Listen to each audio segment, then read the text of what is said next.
Welcome, one and all, to the Hammer Territory Podcast. My name is Shawn Coleman. Hope wherever you are and wherever you are listening, you are having a great start to what should be, hopefully, a long weekend for all of us because we're actually enjoying Braves baseball right now. I say a long weekend because we get to look forward to Braves baseball. I say that with excitement because they've been playing good baseball as of late. And once again, this Braves team right now, as my podcast partner, as always, Stephen Tolbert, is with me. Stephen, what's standing out about some of these wins right now is that we, over the past 15 months, have seen so many of these type of games like we saw tonight. A 4-3 come from behind victory late against the Mets. So many of these games have resulted in losses where we're even down a run or two, and it seems like an insurmountable hill to climb, but yet we get the job done. And tonight, what made it extra special, it came on the heels of great performances from Ozzie Albies and Michael Harris II. Yeah, what's up, buddy? This is what I was talking about on our last show was like, it's still fun for me to win game. Like, it's still fun to watch wins. Like, I'm not watching tonight's game thinking, man, I really hope they lose this game so we get a slightly better odds at a slightly better draft pick. Like, I can't do that. I'm not going to watch games like that. Like, I was watching this game thinking, my God, do I want the Mets to lose 2 games in a row to Carlos Carrasco and Bryce Elder? Like, that's what I want. I want to watch Mets talk show radio go nuclear. I want to watch Frank, have an aneurysm. I want to watch the meltdown because it's just funny. The Braves are having a crap season. So, misery loves company. Let's see if we can make the Mets season miserable. And so tonight was fun. And it was fun being on Twitter. Like, everybody, what has been a really disappointing and negative season a lot of the year, like, everybody was just enjoying themselves. And when the Braves went up late in the game, 4-3, the Braves won 4-3. We're going to talk about it all. Bryce Elder, Michael Harris, Ozzie Albies might be a bigger topic tonight, but everybody was just excited, and that's what I miss. That's the thing you miss when you're not very good, is like the excitement that comes when you do well. And you're right. You're 100% right. These are games the Braves have lost the last 18 months. These one-run games, they don't come back against other teams' bullpens the way they used to. So, yeah, and of course it's Michael Harris that comes through with a big hit. Like, just a fun night, just a really fun night. Yeah, and again, what adds to the fun is winning games that you're not used to seeing us win, but also, again, the names that we've mentioned, Michael Harris, Ozzie Albies, Bryce Elder, there's been much more negative about their performance this year than positive, let's just be honest, but it was good to see them contribute to a win. And I want to start with Ozzie because it always feels good to see Ozzie have these type of games because, as much as we talk and, just to be honest, criticize, Ozzie when it comes to his performance as of late and even over the past couple of years, he's such a lovable personality. He's such a great part of this organization that's been here for years now. You want to see him succeed and seeing him be able to get the job done on the road against a rival who is struggling right now, but going after a playoff spot. It was great to see Ozzie step up. The big thing for Ozzie, though, is at some point you have to hope that a game like this can help him put together a stretch of really good production. He did pick up his game in July a bit, but he fell back off, pretty drastically in August before this game. You really hope that this game can turn that knob again for Ozzie to on, and we could see just how impactful of a player he can be. Yeah, listen, Ozzie, for a lot of people, there are a lot of people in the Braves fan base where Ozzie is their favorite player. He's a very lovable dude. Like, he's got this whole Instagram following with his fish, and like, he's just always smiling. And him and Ronald have this like almost like brotherhood friendship. And we've all watched Ozzie grow up. Ozzie came up in 2017. It's been 8-9 years, and it's hard to believe it's been that long, but or Ozzie might have even come up in 2016. I can't remember. No, I think it was Dansby that came up in 2000. I think Ozzie came up in 2017. But yeah, it's Dansby 16, Ozzie 17. Yeah. But still, it's been a long time, and he's been a part of this entire run. And there are just Braves fans that love him to death. And listen, it's been a bad year for Ozzie. He's got a, even accounting for tonight, he's got a 78 WRC plus for the season. which is obviously very bad. His defense is not what it used to be. His sprint speed, his batted ball data is, exit velocity, swing rate, all that stuff is just not as good as it used to be. And there's been a lot of conversation about what are the Braves going to do at second base come the winter, because the guaranteed portion of Ozzie's contract is over after this year. He's got club options, but those options can be declined if the Braves so choose. So it's just good. You don't really, we don't know for sure how many more games we're going to watch Ozzie Albies play in a Braves uniform. Now, the general consensus has been he's going to get that option picked up, mainly because there's a big buyout attached to it and you're really not saving that much money. But like, it wouldn't be crazy. It wouldn't be like some crazy development if the Braves moved on from Ozzie this offseason. And so, like, for Braves fans who have grown up with this guy for the last 8 or 9 years, who love this guy, who is literally their favorite player, like nights like tonight, man, they're just fun. Like, it's just a nice reminder that this dude's still got a little bit of talent. Maybe not what it used to be, and we'll see. We'll see what happens in the offseason. We're not going to make tonight too negative because they won a really fun game. But with Ozzie, we're just going to have to see. We're going to have to see if they find, the buyout to be too much, if they find something else they like at second base, if they feel like they really need to interject some offense and there's not a lot of positions on the diamond where they can do it. Maybe second base is that spot. You can make an argument, certainly. But for one night, at least, it was nice to see Ozzie contribute to a win. That was fun. And that's the thing that I think, it also needs to be a part of the conversation is that, I've kind of been on the side where I think they're going to pick the option up, and I think it makes sense for them to, because just like the Michael Harris situation, at the end of the day, I know that many feel that, another option at center field or at second base may be what's best for the Braves. And I get that with how much Ozzie and Michael Harris have struggled. But I disagree on the fact that I feel like the best overall outcome for this team to get back to being a true contender is Ozzie and Michael getting closer to their old selves once again. Now, put whatever, percentage chance you want to on that happening, but I do think that is the best route for the Braves to get the production that they need from those positions, while then also using their resources to fill other positions. So a night like tonight reminds you that Ozzie still has it at times. Michael is reminding us that he still has it at times and can put it together over a long stretch. We just need to see it happen over a full season. That's much easier said than done. To your point, though, it is great to talk about it for one night, but really for Ozzie, the big thing would be if this could be the start of a really good stretch that can kind of put to bed any conversation about the Braves going another direction this offseason. Yeah, that's fair. Like, Ozzie can still change the narrative. There's going to be people that say, well, it's kind of garbage time of the season. The competitive part of the season is over. So anything that happens from here on out shouldn't matter a ton. But if Ozzie goes on a heater the last 6-7 weeks, that's a data point that's going to be considered. I don't know. I really have no idea. If you said, like, Steven, you have to place, your entire net worth on, are they going to pick up the option or are they not going to pick up the option? I would definitely lean towards they're going to pick up the option, just because it's a $7 million option with a $4 million buyout. Like, the savings just aren't that much. But again, I can certainly see an argument where the Braves need offensive infusion from somewhere. Every other position on the diamond is either locked up to a long-term deal or hard to find, like a shortstop. So second base might be the place to go. I can understand that argument. So we'll see. We'll see with Ozzie. But for one night, all of the big Ozzie fans got something to cheer for. He had a really good game, and the Braves won. And so, we haven't had both of those at the same time, very often this season.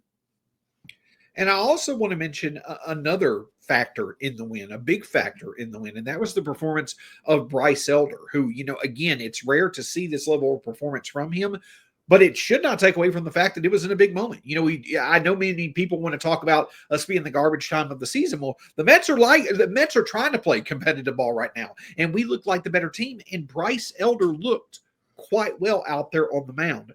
But you mentioned when Ozzie and Dansby came up just a second ago, Steven, and of course we all know that 2018 really was kind of the start of this current era of the Braves, where they made the playoffs all those years in a row, won the World Series and things like that. I looked it up. Since 2018, the overall leaders in innings pitched for the Braves since 2018 till now, Max Fried, Charlie Morton, Spencer Strider, Bryce Elder. Bryce Elder has thrown the fourth highest amount of innings for the Braves of any pitcher since the start of 2018, and he didn't make his first appearance to the start of 2022. I know he struggles. I know a lot of the times he sucks. It's the simple truth. But one thing that I will give Bryce Elder credit for is he goes out there and he takes the mound, and even when he's struggling, he continues to throw innings for this Braves team that right now are badly needed. Now, that's probably more negative than positive in terms of looking at that as a way to compliment a player. But on nights like tonight, I'm happy that they happened for Bryce Elder because he definitely has shown a commitment level to the Braves. He stays healthy. He takes the ball every fifth day. Yes, more often than not, he pitches very bad. But when he does pitch good, I think it's well-deserved. And I think that while you may not want to put a ton of value on him taking the ball every fifth day, it may be working out more for the Braves right now than many may realize because of the fact that they can at least write him in for 5 to 6 innings. Yeah, I mean, I would imagine that stat about innings pitched has a lot to do with the injuries that the Braves have encountered the last few years. And to your point, Elder doesn't get hurt. Like, he does pitch a lot. I mean, he's pretty durable. There's plenty of Braves fans that would tell you that's a terrifying stat that Bryce Elder has pitched the fourth most innings since 2018. The problem with Bryce, and Bryce was really good tonight. The problem with Bryce is he has these games where he's like really good, and you're like, there was a point where Bryce could be like a solid fourth or fifth starter for you. Like, he was never as good as his first half of 2023 where he was an all-star. But like, there's a world where Bryce is like a solid fifth, sixth starter where he's not going to kill you. And then over the last like year plus, he's kind of moved past being a solid fifth or sixth starter for you. And he's been like the worst pitcher in baseball. And that's like that. It doesn't sound like much to be a solid fifth starter, but like if Bryce could be that, that's very valuable. The problem is he hasn't even been that. He's been like 6.5 ERA, 6.5 FIP the last 30 starts. And so like, I don't need Bryce to find his 2023 form, but like, just go back to being like a solid fifth starter where you're like a 5 ERA guy. Like, if you're a 5 ERA guy and you're given innings, that's got value. I mean, it does. That has value over a 162 game season. If you get up into like the 6.5 ERA, 7 ERA, then you're not really even playable. And that's kind of where Bryce has come from and where he's gotten into. And that's like, if you want improvement from Bryce, he's never going to be a great starter. But like, there is a world where he's a solid fifth starter if he can get back to that, if he can avoid the 8 earned runs in 2 inning games that he has a ton of. And then every once in a while, he'll hit you with a gem like he did in San Francisco that one game, or even tonight, which was really good. He's got to get back to being like that 5 ERA guy that has value. It does. That has a ton of value over a season. When you're like a 6.5 ERA guy, you're not really even playable, quite honestly. And so, you know, it's not a clear-cut thing, but like, Bryce can be a valuable member of the rotation. He's never going to be a good member of the rotation, but he can be a valuable member of the rotation. He's just got to get back to being more of a fifth starter than more of like a 9th or 10th starter. Yeah. I mean, just a general back get away from being one of the worst starters in baseball. Yeah. And the big thing with him is getting that control under control, because the less he walks, the more effective his stuff will be. But hey, at the end of the day, again, it's great to see these wins. And I had discussions recently on Twitter, Stephen, just in general, talking about, what the rest of the season looks like. What's the outcome going to be there? This is one of the examples that I'm getting at. It's good to see people like Ozzie and Michael Harris II play well like we're going to need them to do next year. and get a win for their efforts. That's what really stands out to me. But a few other things that stood out today were some pretty interesting notes before the game, once again, from Brian Snitker. Some updates when it comes to many notable arms that are currently out of the Braves rotation. That and more after a word from our partners. Kratz, tell everyone why they need to look into a virtual private network, aka a VPN. It's kind of like wearing trousers. It keeps everything private and secure whenever you venture out. That's good. That's really good. And Surfshark creates user-friendly privacy and security solutions to protect your data and your privacy online. It enables you to virtually explore the globe, browse privately by encrypting your internet activity, and block ads and malware that may disrupt your experience. So go to surfshark.com/foul or use the code FOUL at checkout at surfshark.com to get 4 extra months of Surfshark VPN. It's a risk-free 30-day money-back guarantee, and the FT fam is hooked up with 4 extra months of Surfshark VPN when you sign up at surfshark.com and use the code FOUL. It is time to take control of your online security. Try Surfshark today. So, Stephen, probably the most exciting news of the day is the imminent, and I mean that literally, imminent return of Ronald Acuña Jr. It was reported that today that he worked out with the team in New York, then went ahead and flew to Cleveland, where the Braves will be playing over the weekend against the Guardians, and he could be back as soon as tomorrow. You know, we saw that earlier this year, wondering when he would be coming back, and with how well he was playing at Gwinnett, coming back from his major knee surgery. He came back sooner than expected on a Friday. It looks like we could see that once again. And my, oh my, how fun it would be to see him in this lineup with how well some of the other players are hitting right now. Yeah, it looks like that's the plan. He was on the field today in New York, and all the beat writers said he looked really good. You know, I think he's looked really good for like a week now. I think the Braves are just being abundantly cautious, which is exactly what they should do. And then it was reported that they went ahead and sent him to Cleveland before the game even started. I think that was because it's a getaway day and they were playing a night game, and there's a very good chance the team is going to get into the hotel at like 2 or 3 in the morning. And there's no reason to have the dude that's coming off the injured list to do that. A lot of times you'll see teams do this with the next day starting pitcher as well. They'll go ahead and send him to the next city so you get a good night's sleep. And so the only reason you would really do that with Ronald is if he's going to be activated tomorrow. That's kind of the dots people are connecting. Makes all the sense. So, yeah, I think he's coming back tomorrow. You and I talked about this either our last show or the show before that. I'm very curious to see what they do with the lineup. With Profar, really coming on the last month, the walk rate really being high, kind of being a pretty solid leadoff hitter. Like, what do you do with Ronald? And you and I had this whole conversation about bat him second, bat him third, bat him fourth. Yeah, I know you're a bat second guy. I'm a bat second guy too. He's too good to bat him fourth. So I'm curious to see what they do. My guess is he's going to go back to third. That's where he was when he got hurt.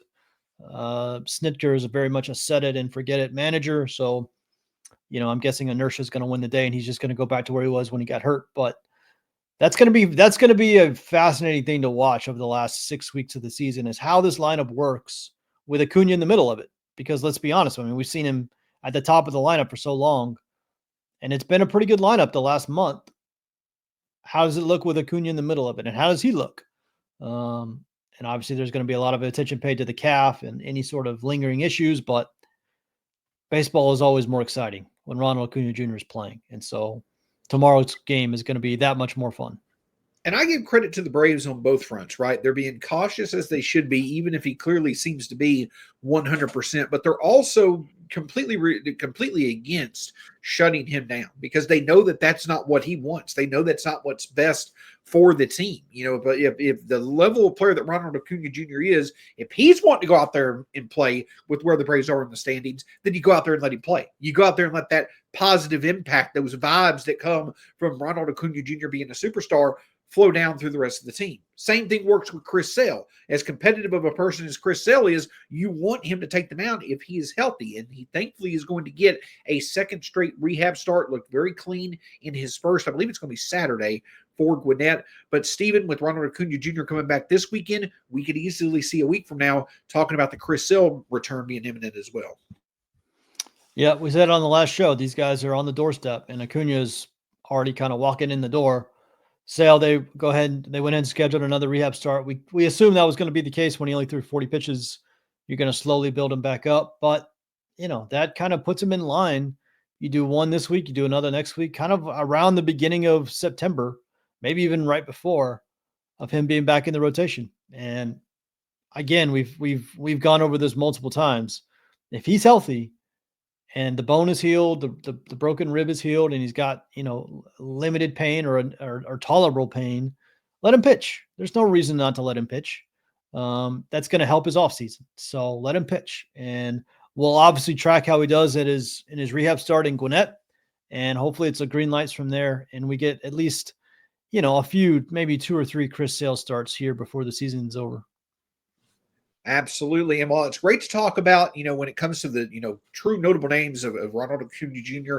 and Chris Sale, it's definitely a positive seeing them on their way back to joining the Braves this season. It was also a bittersweet day when it comes to some updates on some other notable arms who could be done for the 2025 season.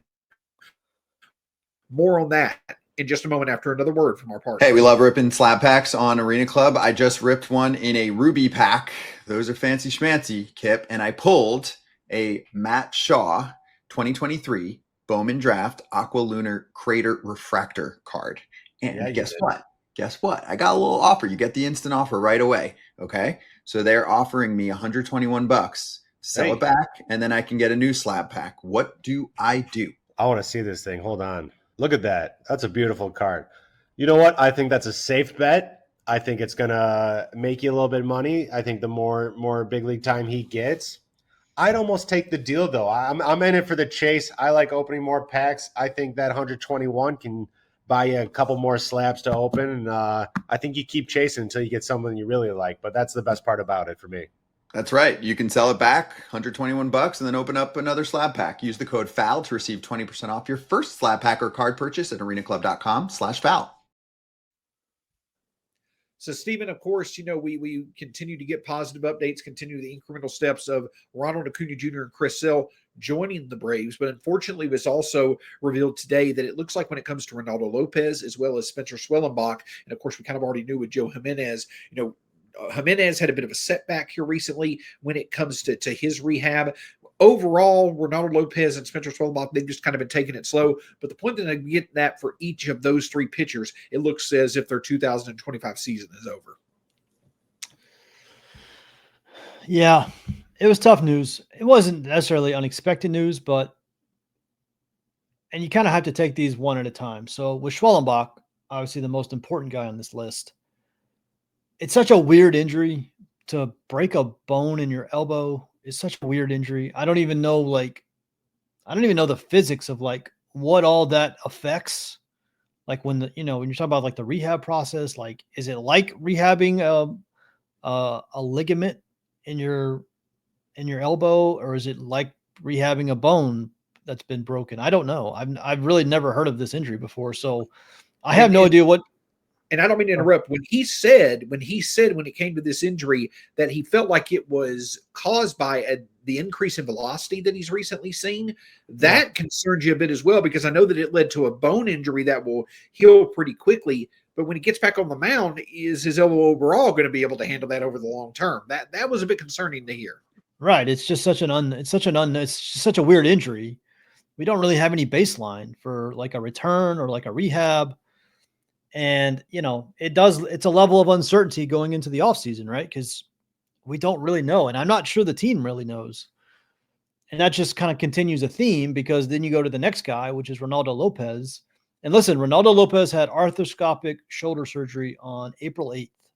And it was reported at the time that he was going to go down for 12 weeks and then start a throwing program. And 12 weeks was up. I counted, I think it's the first week of July was 12 weeks. And so, the messaging early on was that it's a good chance Ronaldo's going to pitch again this season. And so the fact that he's not, I don't know how much of it is because of where the team is in the standings, or how much of it is just his rehab is not maybe going as well as they hoped. They haven't really given us a lot of details on Ronaldo. So again, it's a shoulder, which is terrifying, of course. And it's just more level of uncertainty in the rotation. Like it's not great that he was supposed to be back, potentially in August, and now he's not going to be back at all. Now, again, that could be because of where the Braves are in the standings. But again, like with Chris Sale, if they thought he could get back and pitch a little bit to set up a normal offseason, I think they would have done it, even where they are in the standings, because that's what they're doing with Sale. Like if he could do it, if he could physically do it, I think the team would want him to do it, because this is literally what's happening with Chris Sale. So I think it's because his rehab is not going exactly how they hoped. And so now you got another layer of uncertainty and concern in a major part of your rotation, or supposed to be a part of your rotation next year. So those two combined, along with like the uncertainty around Grant Holmes, is he going to be out? Is he going to be in next year? AJ Smith-Shawver,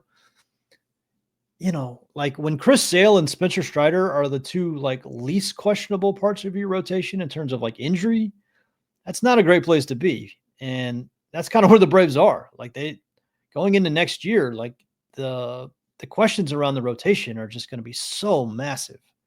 And, we've already talked about Spencer and all the stuff he's going through with his velocity.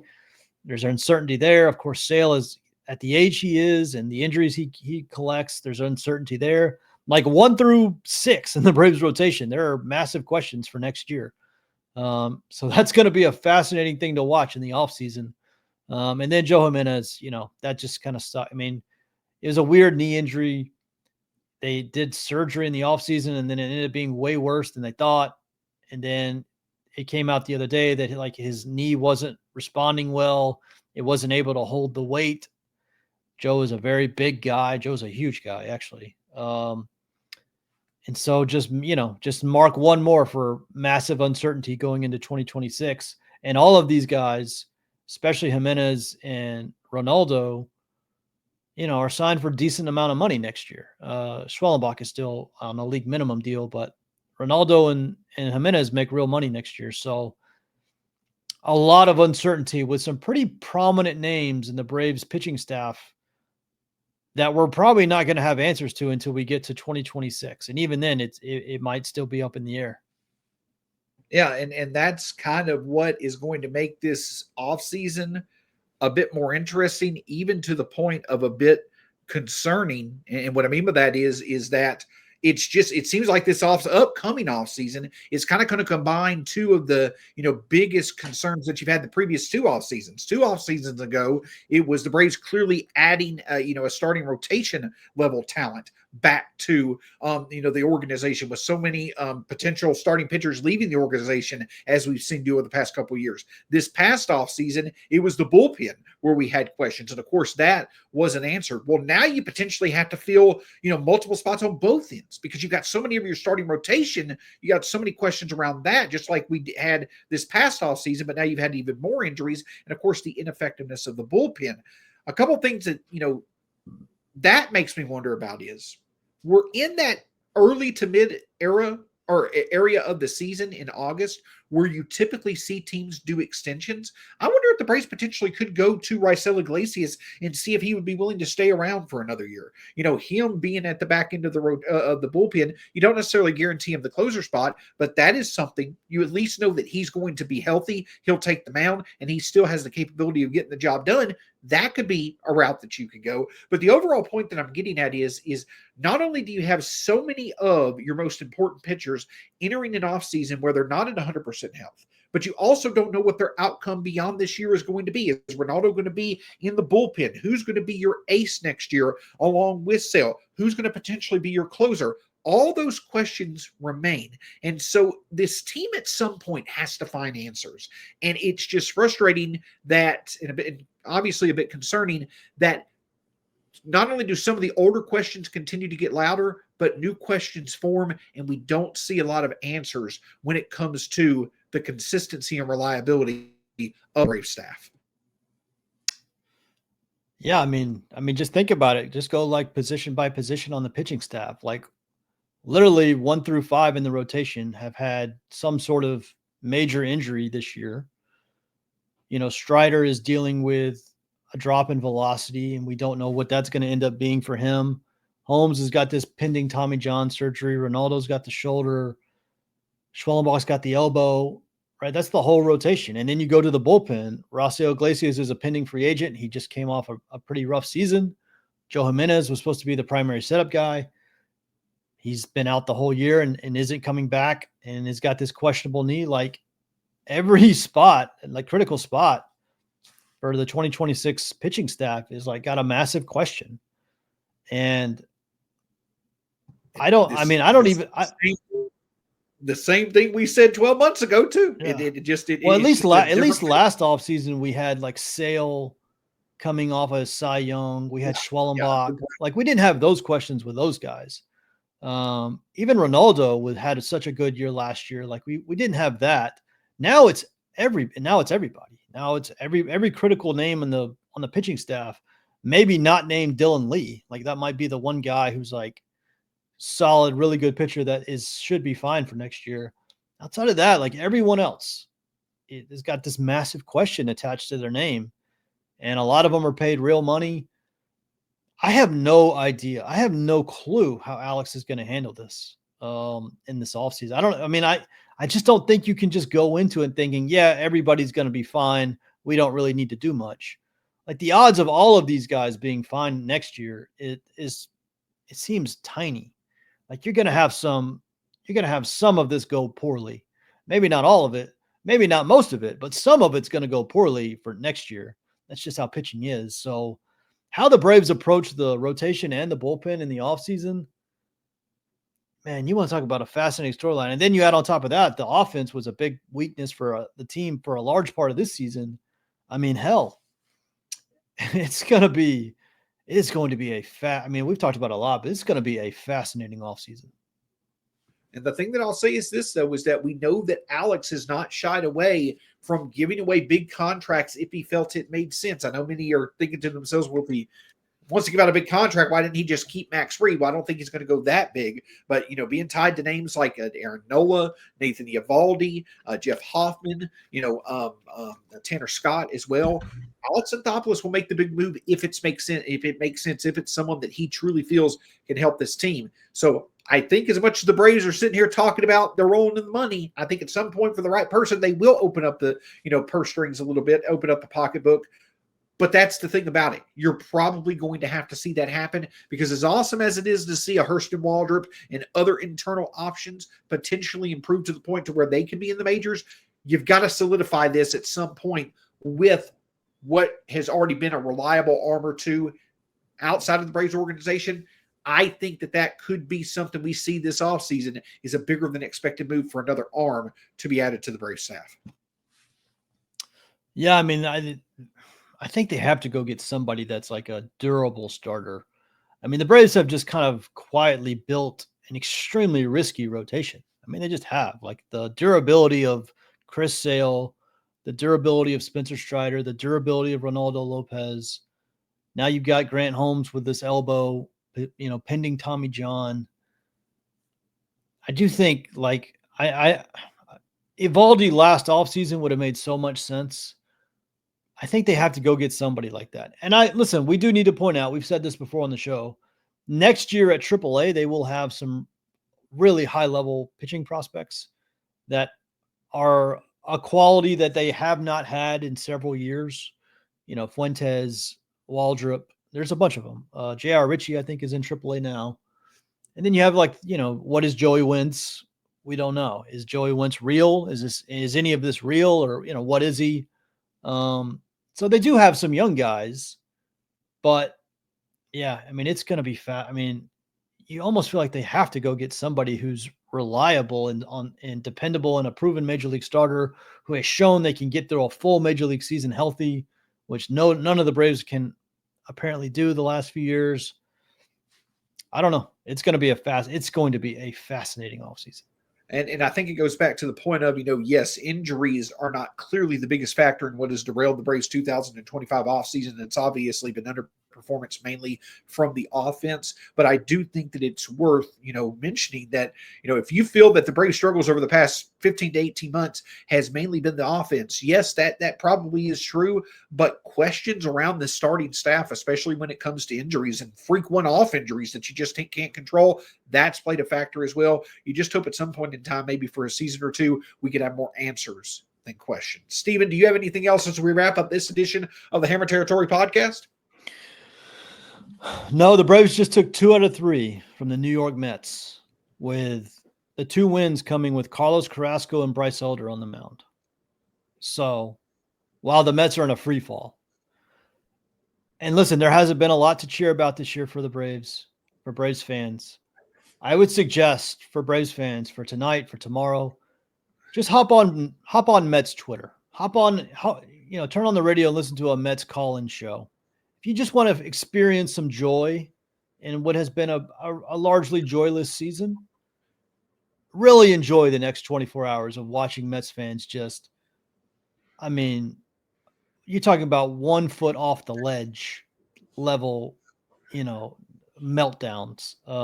It was the last 2 days were a lot of fun, and I would love more games, more series like this, but man, the last 2 days were a lot of fun. And you're muted. The thing I'll say is that one thing that I would continue to love to play, because it means that we're playing well, and guys who need to play well are playing well. Let's continue to play that spoiler. Cleveland has gotten a bit of a, going, potentially knocking on the door against Detroit, though I think Detroit eventually will be just fine. But hey, if we want to continue to play spoiler, let's keep doing it. But agreed, hey, we've been playing really good ball for the past week. Let's enjoy the most of it. And hope you enjoyed this edition of the Hammer Territory podcast. You can find myself at StatsSAC on Twitter /X, Steven at B_Outliers on Twitter /X, Hammer Territory across all forms of social media, part of the Foul Territory family of podcasts. From Brad, Scott, Steven, and myself, cannot thank you enough for always tuning in and being supportive of us, win or lose. But hey, it's nice again when we see more wins than losses. Go Braves. We'll talk to you again soon here on the Hammer Territory podcast.